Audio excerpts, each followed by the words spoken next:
सर्वशक्तिमान परमेश्वर के वचनों के पाठों का संग्रह।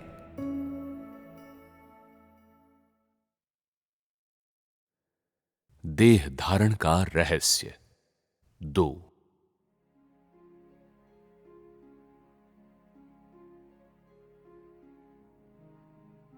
जिस समय यीशु ने यहूदिया में कार्य किया था, तब उसने खुलकर ऐसा किया।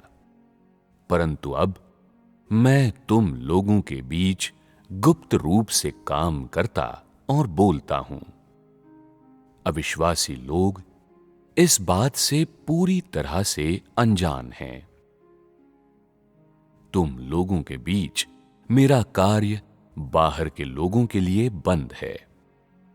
इन वचनों, इन ताड़नाओं और न्यायों को केवल तुम लोग ही जानते हो और कोई नहीं। ये समस्त कार्य तुम लोगों के बीच ही किया जाता है और केवल तुम लोगों के लिए ही प्रकट किया जाता है। अविश्वासियों में से कोई भी इसे नहीं जानता, क्योंकि अभी समय नहीं आया है। यहां ये लोग ताड़ना सहने के बाद पूर्ण बनाए जाने के समीप हैं, परंतु बाहर के लोग इस बारे में कुछ नहीं जानते। ये कार्य बहुत अधिक छिपा हुआ है। उनके लिए परमेश्वर का देह बन जाना छिपा हुआ है, परंतु जो इस धारा में हैं, उनके लिए कहा जा सकता है कि वो खुला है। यद्यपि परमेश्वर में सब कुछ खुला है, सब कुछ प्रकट है और सब कुछ मुक्त है, लेकिन ये केवल उनके लिए सही है जो उसमें विश्वास करते हैं। जहां तक शेष लोगों का अविश्वासियों का संबंध है, उन्हें कुछ भी ज्ञात नहीं करवाया जाता। वर्तमान में तुम्हारे बीच और चीन में जो कार्य किया जा रहा है, वो एकदम छिपाया हुआ है, ताकि उन्हें इसके बारे में पता न चले। यदि उन्हें इस कार्य का पता चल गया, तो वे सिवाय उसकी निंदा और उत्पीड़न के कुछ नहीं करेंगे। वे उसमें विश्वास नहीं करेंगे।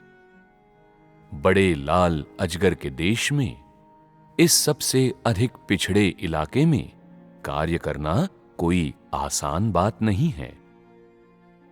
यदि इस कार्य को खुले तौर पर किया जाता, तो इसे जारी रखना असंभव होता।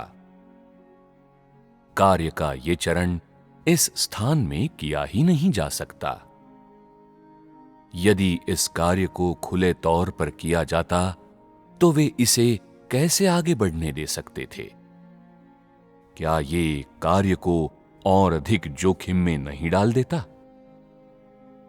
यदि इस कार्य को छिपाया नहीं जाता, बल्कि यीशु के समय के समान ही किया जाता, जब उसने असाधारण ढंग से बीमारों को चंगा किया और दुष्टात्माओं को निकाला था, तो क्या इसे बहुत पहले ही दुष्टात्माओं द्वारा बंदी नहीं बना लिया गया होता?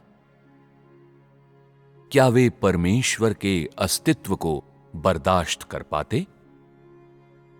यदि मुझे अब मनुष्य को उपदेश और व्याख्यान देने के लिए उपासना गृहों में प्रवेश करना होता, तो क्या मुझे बहुत पहले ही टुकड़े टुकड़े नहीं कर दिया गया होता? और यदि ऐसा होता, तो मेरा कार्य कैसे जारी रह पाता? चिन्ह और चमत्कार खुले तौर पर बिल्कुल भी अभिव्यक्त न करने का कारण अपने को छिपाना ही है। इसलिए मेरा कार्य अविश्वासियों द्वारा देखा, खोजा या जाना नहीं जा सकता। यदि कार्य के इस चरण को अनुग्रह के युग में यीशु के तरीके से ही किया जाता, तो ये उतना सुस्थिर नहीं हो सकता था जितना अब है। इसलिए इस तरह गुप्त रूप से कार्य करना तुम लोगों के और समग्र कार्य के लाभ के लिए है।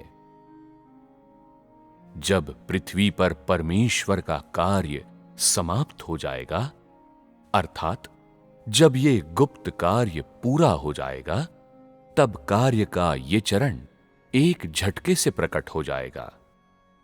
सब जान जाएंगे कि चीन में विजेताओं का एक समूह है। सब जान जाएंगे कि परमेश्वर ने चीन में देह धारण किया है और उसका कार्य समाप्ति पर आ गया है। केवल तभी मनुष्य पर यह प्रकट होगा। चीन ने अभी तक ह्रास या पतन का प्रदर्शन क्यों नहीं किया है? इससे पता चलता है कि परमेश्वर चीन में व्यक्तिगत रूप से अपना कार्य कर रहा है और उसने लोगों के एक समूह को विजेताओं के रूप में पूर्ण बना दिया है। देहधारी बना परमेश्वर स्वयं को सभी प्राणियों के बजाय केवल लोगों के उस हिस्से पर ही अभिव्यक्त करता है जो उस अवधि के दौरान उसका अनुसरण करते हैं, जब वो व्यक्तिगत रूप से अपना कार्य करता है। वो केवल अपने कार्य के एक चरण को पूरा करने के लिए देह बनता है, मनुष्य को अपनी छवि दिखाने के लिए नहीं। चूंकि उसका कार्य स्वयं उसके द्वारा ही किया जाना चाहिए, इसलिए उसका देह में ऐसा करना आवश्यक है। जब ये कार्य पूरा हो जाएगा, तो वो मनुष्य की दुनिया से चला जाएगा। वो इस डर से लंबी अवधि तक मानव जाति के बीच बना नहीं रह सकता कि कहीं वो आगामी कार्य के मार्ग में बाधा न बन जाए। जो कुछ वो जनसाधारण पर प्रकट करता है, वो केवल उसका धार्मिक स्वभाव और उसके समस्त कर्म हैं, अपने 2 बार के देह धारणों की छवि नहीं, क्योंकि परमेश्वर की छवि केवल उसके स्वभाव के माध्यम से ही प्रदर्शित की जा सकती है और उसे उसके देह की छवि से बदला नहीं जा सकता। उसके देह की छवि केवल लोगों की एक सीमित संख्या को, केवल उन लोगों को ही दिखाई जाती है जो तब उसका अनुसरण करते हैं जब वो देह में कार्य करता है। इसीलिए जो कार्य अब किया जा रहा है, वो इस तरह गुप्त रूप से किया जा रहा है। इसी तरह से यीशु ने जब अपना कार्य किया, तो उसने स्वयं को केवल यहूदियों को ही दिखाया और अपने आप को कभी भी किसी दूसरे देश को सार्वजनिक रूप से नहीं दिखाया।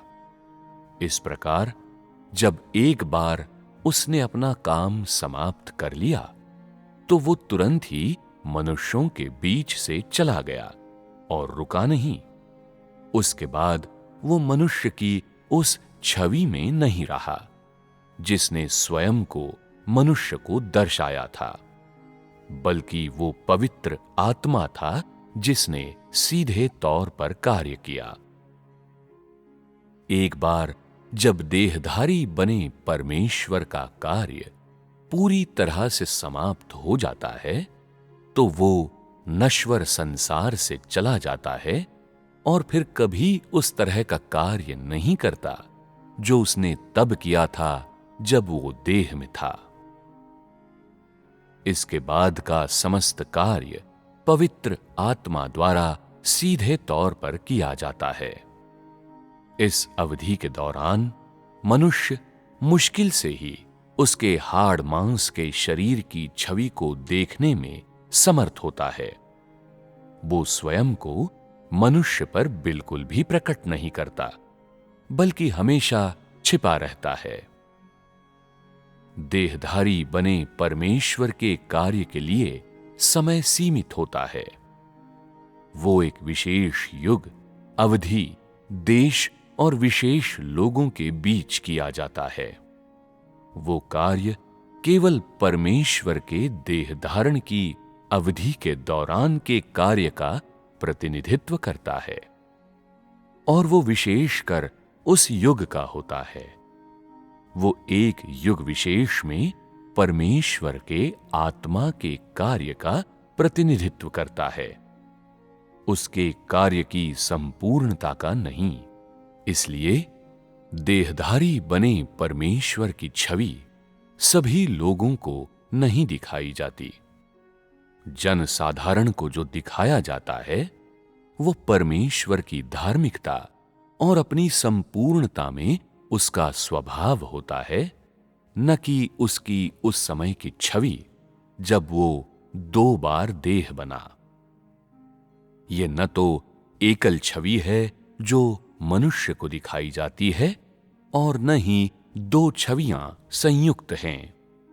इसलिए ये अनिवार्य है कि देहधारी परमेश्वर का देह उस कार्य की समाप्ति पर पृथ्वी से चला जाए जिसे करना उसके लिए आवश्यक है, क्योंकि वो केवल उस कार्य को करने आता है जो उसे करना चाहिए, लोगों को अपनी छवि दिखाने नहीं आता।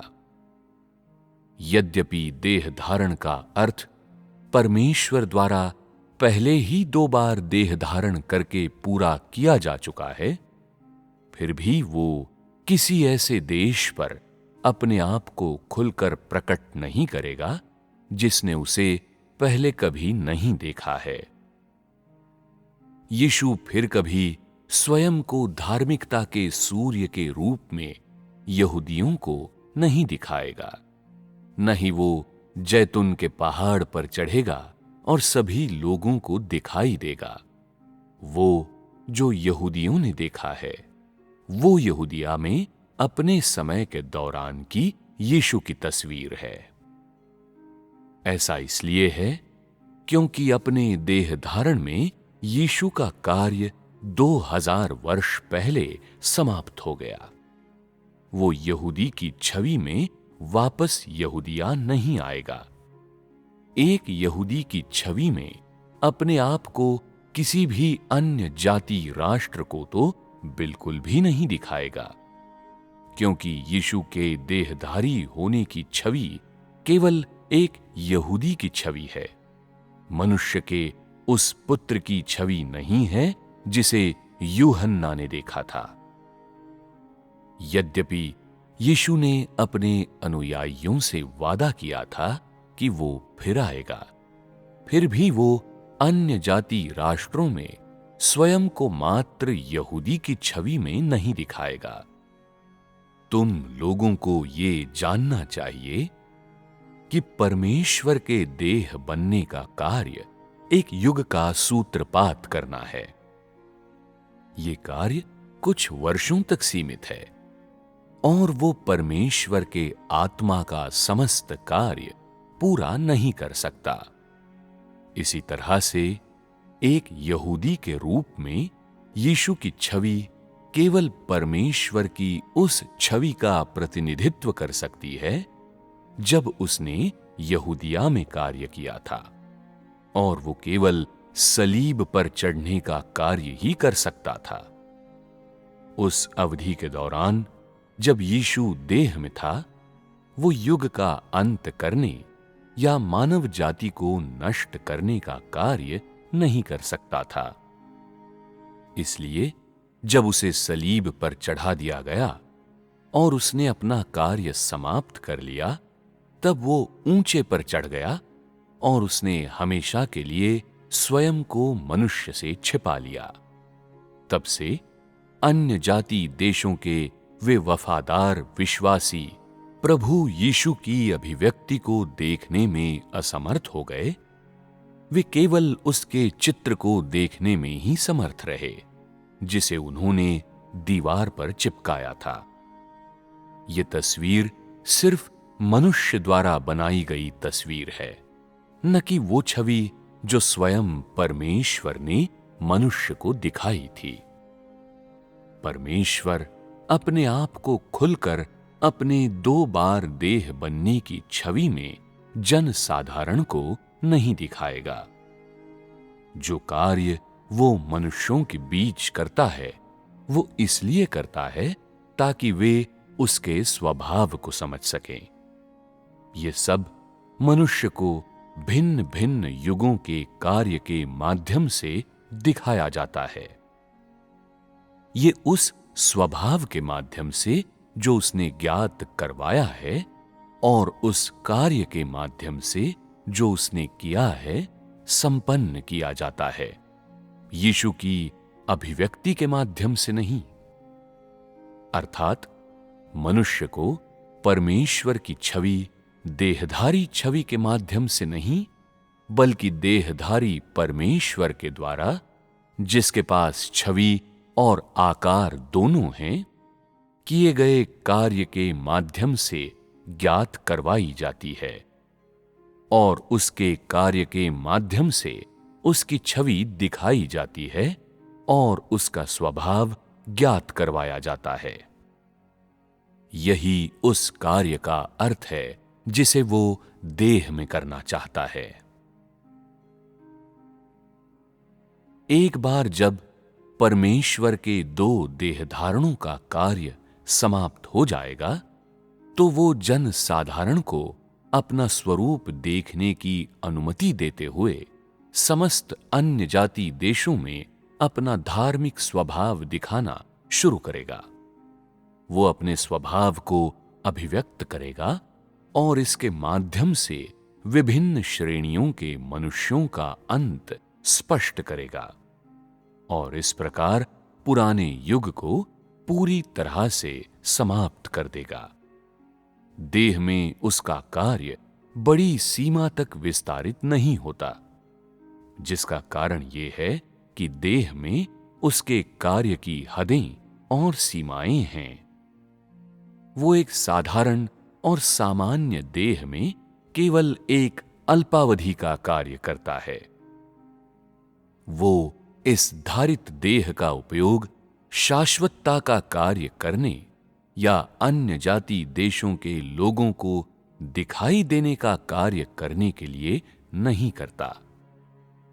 देह में किए जाने वाले कार्य को केवल दायरे में सीमित किया जा सकता है और फिर इन सीमाओं के भीतर किए गए कार्य के माध्यम से इसके दायरे को तब विस्तारित किया जा सकता है।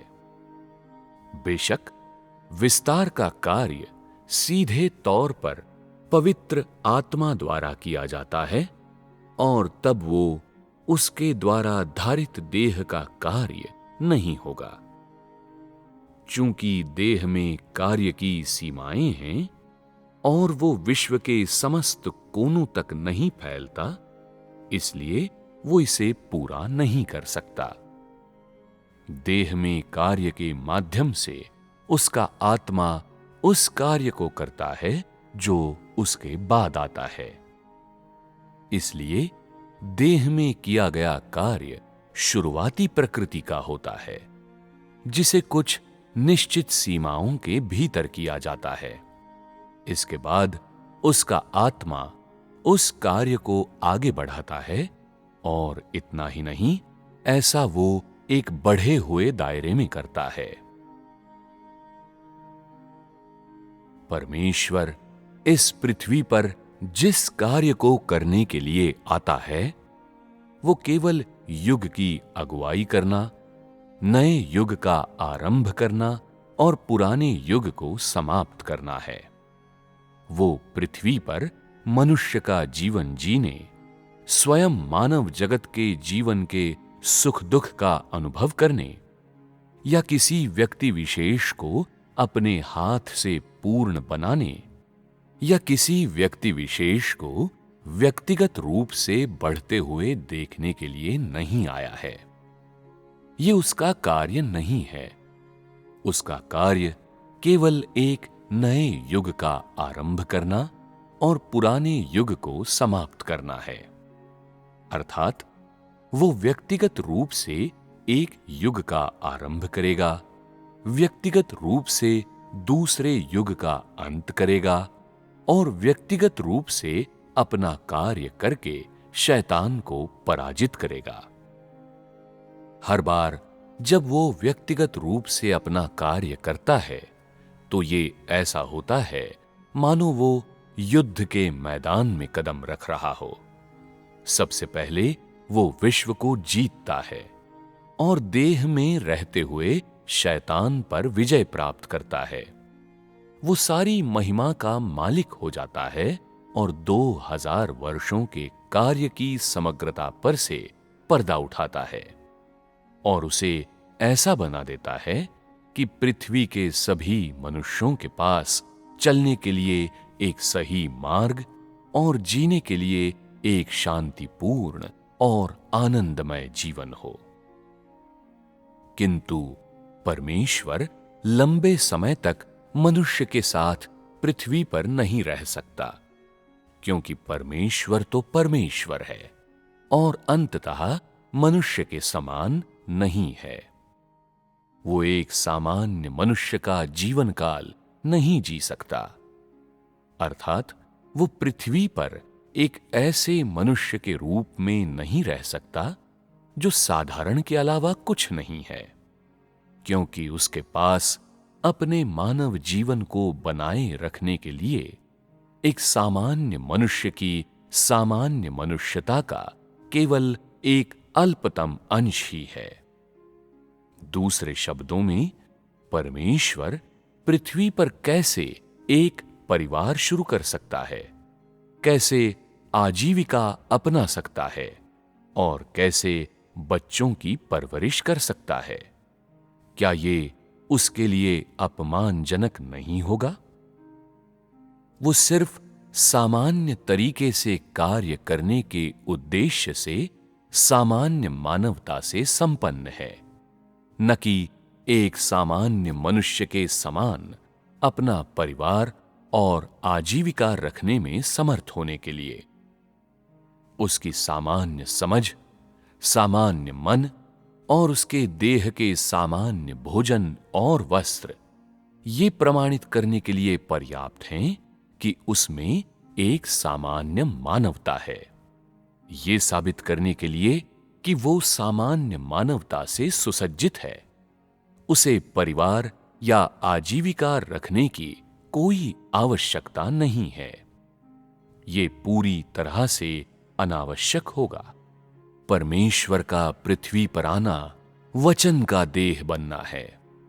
वो मनुष्य को मात्र अपने वचन को समझने और अपने वचन को देखने दे रहा है, अर्थात मनुष्य को देह द्वारा किए गए कार्य को देखने दे रहा है। उसका ये इरादा नहीं है कि लोग उसके देह के साथ एक निश्चित तरीके से व्यवहार करें, बल्कि केवल ये है कि मनुष्य अंत तक आज्ञाकारी बने रहें, अर्थात उसके मुंह से निकलने वाले सभी वचनों का पालन करें और उसके द्वारा किए जाने वाले समस्त कार्य के प्रति समर्पित हो जाएं। वो मात्र देहमी कार्य कर रहा है, जानबूझकर मनुष्य से ये नहीं कह रहा कि वे उसके देह की महानता या पवित्रता की सराहना करें, बल्कि वो मनुष्य को अपने कार्य की बुद्धि और वो समस्त अधिकार दिखा रहा है जिसका वो प्रयोग करता है।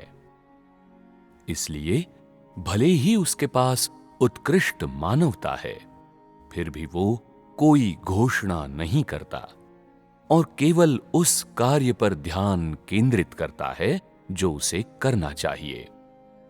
तुम लोगों को जानना चाहिए कि ऐसा क्यों है कि परमेश्वर देह बना और फिर भी वो अपनी सामान्य मानवता का प्रचार नहीं करता या उसकी गवाही नहीं देता, बल्कि इसके बजाय केवल उस कार्य को करता है जिसे वो करना चाहता है। इसलिए जो कुछ तुम लोग देहधारी परमेश्वर में देख सकते हो वो उसका दिव्य स्वरूप है। इसका कारण ये है कि वो अपने मानवीय स्वरूप का ढिंढोरा नहीं पीटता, जिससे कि मनुष्य उसका अनुकरण करे। केवल जब मनुष्य लोगों की अगुवाई करता है, तभी वो अपने मानवीय स्वरूप के बारे में बोलता है, ताकि वो उनकी प्रशंसा और समर्पण बेहतर ढंग से पा सके और इसके फलस्वरूप दूसरों की अगुवाई प्राप्त कर सके। इसके विपरीत परमेश्वर केवल अपने कार्य के माध्यम से ही मनुष्य पर विजय प्राप्त करता है। मनुष्य द्वारा उसकी प्रशंसा किए जाने या मनुष्य से अपनी आराधना करवाने का कोई प्रश्न ही नहीं उठता। जो कुछ भी वो करता है, वो अपने प्रति मनुष्य में आदर की भावना या अपनी अगाधता का भाव भरना है। मनुष्य को प्रभावित करने की परमेश्वर को कोई आवश्यकता नहीं है। वो तुम लोगों से बस इतना ही चाहता है कि जब एक बार तुम लोग उसके स्वभाव को देख लो तो उसका आदर करो। परमेश्वर जो कार्य करता है वो उसका अपना कार्य है। उसे उसके बजाय मनुष्य द्वारा नहीं किया जा सकता, न ही उसे मनुष्य द्वारा प्राप्त किया जा सकता है। केवल स्वयं परमेश्वर ही अपना कार्य कर सकता है और मनुष्य की नए जीवन में अगुवाई करने के लिए उसे नए युग में ले जा सकता है। जो कार्य वो करता है, वो मनुष्य को एक नया जीवन धारण करने और नए युग में प्रवेश करने में सक्षम बनाने के लिए है। शेष कार्य उन लोगों को सौंप दिया जाता है जो सामान्य मानवता वाले हैं और जिनकी दूसरों के द्वारा प्रशंसा की जाती है। इसलिए अनुग्रह के युग में उसने 2000 वर्षों के कार्य को देह में अपने 33 वर्षों में से मात्र 3.5 वर्षों में पूरा कर दिया। जब परमेश्वर अपना कार्य करने के लिए पृथ्वी पर आता है, तो वो हमेशा 2000 वर्षों के या एक समस्त युग के कार्य को कुछ ही वर्षों के लघुतम समय के भीतर पूरा कर देता है। वो विलंब नहीं करता और वो रुकता नहीं है। वो बस कई वर्षों के काम को घनीभूत कर देता है, ताकि वो मात्र कुछ थोड़े से वर्षों में ही पूरा हो जाए। ऐसा इसलिए है क्योंकि जिस कार्य को वो व्यक्तिगत रूप से करता है, वो पूर्णतः एक नया मार्ग प्रशस्त करने और एक नए युग की अगुवाई करने के लिए होता है।